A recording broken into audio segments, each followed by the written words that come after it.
সূরা নাসের মধ্যে এত নাচ কেন? আরে নাচতে কইছে এই জন্যই তো এত নাচ। কুল আউযু বিরাব্বিন নাস।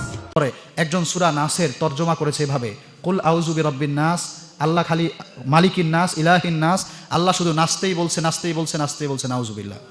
সামান্য একটা সূরার অর্থ যাদের জানা নাই, অজু গোসলের মাসআলা মাসাইল সম্পর্কে জানা নাই, পর্দার ন্যূনতম বিধান যাদের ভেতরে নাই, আজকে বাউল এটা ভাইরাল হয়েছে।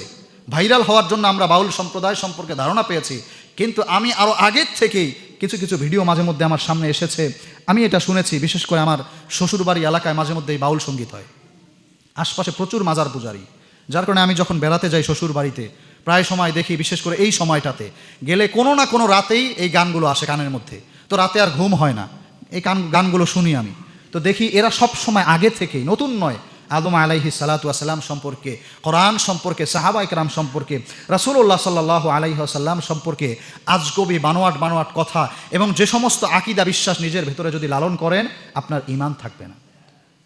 আমরা স্পষ্ট ভাষায় সব সময় বলি, কাদিয়ানিরা কাফের, অন্য ধর্মাবলম্বী যারা তারাও কাফের, তারা তাদের ধর্মকে পালন করুক নিজের ধর্মের নামে, কিন্তু ইসলামকে নিয়ে আপনি টানাটানি করবেন, যা মন চায় তাই ব্যাখ্যা দিবেন, আমরা মুসলমানরা কোনো অবস্থাতে এটা মেনে নিব না। কথা বলেন ঠিক কিনা? এজন্য সামান্য কয়েকটা ভোটের আশায় যারা এ সমস্ত বাউলদের সাথে মিলে মিলে ফাউল করবার চেষ্টা করছেন, আমরা স্পষ্ট ভাষায় বলতে চাই, স্বৈরাচার যেভাবে আমরা দমন করেছি, আপনাদেরকে ভোট দেওয়া তো দূরের কথা, আপনাদেরকেও আমরা দমন করতে সকল মুসলমান ঐক্যবদ্ধ হব। কথা বলেন ঠিক কিনা? এজন্য মুসলমান, নতুন একটা রাজনৈতিক দল, আমার বড় অবাক লাগে যে 92% মুসলমানের দেশে তোরা বাউলদের সাথে ফাউল না করে তোরা যদি নির্বাচনে আসতেই চাস, তোরা যদি ক্ষমতার প্রেমী হয়ে থাকিস, তাহলে তোরা মুসলমানদের পক্ষে কথা বল, 2-4-5 জন বাউলের পক্ষে কথা বলে কেন তোরা কালারিং হবি?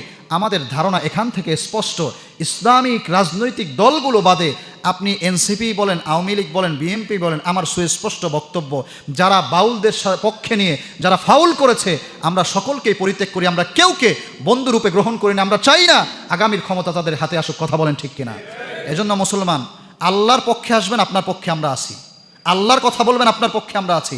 আপনি যেই হন না কেন, আল্লাহ রাসূলের বিরুদ্ধাচরণ করা হচ্ছে, তাদের খোদাদ্রোহীমূলক আচরণ করা হচ্ছে, তাদেরকে নিয়ে মারাত্মক কটূক্তিমূলক কথা হচ্ছে, সামান্য ভোটের আশায় আপনারা আমাদের হৃদয়ে আঘাত করবেন আর মনে করবেন যে ভোটের রাজনীতিতে আপনারা চেলিয়ে নির্বাচনে পাশ করবেন, এটা কোনোদিন হতে পারে না, কোনোদিন হতে পারে না। কথা বলেন ঠিক কিনা?